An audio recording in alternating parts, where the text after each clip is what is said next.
అనగనగా ఒక అడవిలో ఒక కాకి ఉండేది. తను చాలా సంతోషంగా స్వేచ్ఛగా బతికేది. కాని ఒకరోజు దానికి ఒక తెల్లటి హంస కనిపించింది. ఆ హంసను చూడగానే కాకి మనస్సులో అసూయ మొదలైంది. కాకి మెల్లగా హంస దగ్గరికి వెళ్ళి ఇలా అంది: హంసమ్మా, నువ్వు పాలలా ఎంత తెల్లగా ఉన్నావు! ఈ లోకంలో అందరికంటే నువ్వే అందమైనదానివి. నీకంటే సంతోషంగా ఎవరుంటారు? అనడిగింది. అప్పుడు హంస నవ్వి, అవును కాకిబావా, నేను కూడా మొదట అలాగే అనుకున్నాను. కాని ఆ చిలుకను చూశాక నా రంగు చాలా మామూలుగా అనిపించింది.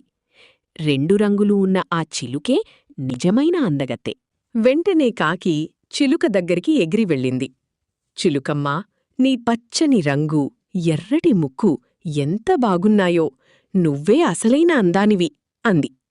అప్పుడు చిలుక భారంగా నిట్టూరుస్తూ, కాదు కాకిబావా, నెమలిని చూసేవరకు నేను కూడా అలాగే అనుకున్నాను. నా దగ్గర 2 రంగులున్నాయి. కాని నెమలి పింఛంలో వందలాది రంగులుంటాయి. నెమలే అందరికంటే గొప్పది అని చెప్పింది. చివరికి కాకి జూలో ఉన్న నెమలి దగ్గరికి వెళ్ళింది. అక్కడ వేలమంది జనం నెమలి అందాన్ని చూసి మురిసిపోతున్నారు. జనం వెళ్ళిపోయాక కాకి నెమలి దగ్గరికి వెళ్ళి, నెమలిరాజా, నువ్వెంత అదృష్టవంతుడివి! వేలమంది నీకోసం వస్తారు. నీ రంగులు, నీ పించం అద్భుతం. ఈ ప్రపంచంలో నీకంటే సంతోషంగా ఎవరుంటారు? అని అడిగింది. కాకిబావా, నా అందమే నాకు శాపమైంది. నా అందం వల్లే నన్ను ఈ బోనులో బంధించారు. నువ్వు చూడు, నిన్నెవ్వరూ బంధించరు. నీకు నచ్చిన చోటికి నువ్వు ఎగిరిపోవచ్చు. గత కొన్ని రోజులుగా నేనేమనుకుంటున్నానో తెలుసా? నేను కూడా నీలాగే కాకిలా పుట్టి ఉంటే ఎంత బావుండేదో! హాయిగా స్వేచ్ఛగా ఎగిరేదాన్ని కదా అని ఏడుస్తున్నాను. ఆ మాట విన్న కాకికి ఒక్కసారిగా జ్ఞానోదయమయింది.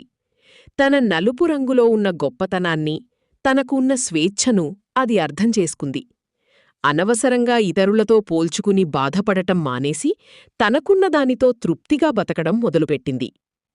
నీతి: మన దగ్గర ఉన్న గొప్పతనాన్ని మనం గుర్తించలేక ఇతరులతో పోల్చుకుని బాధపడుతుంటాం.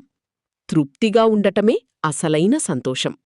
ఇలాంటి మరెన్నో నీతి కథల కోసం ఇప్పుడే మన ఛానల్ని సబ్స్క్రైబ్ చేయండి, లైక్ చేయండి.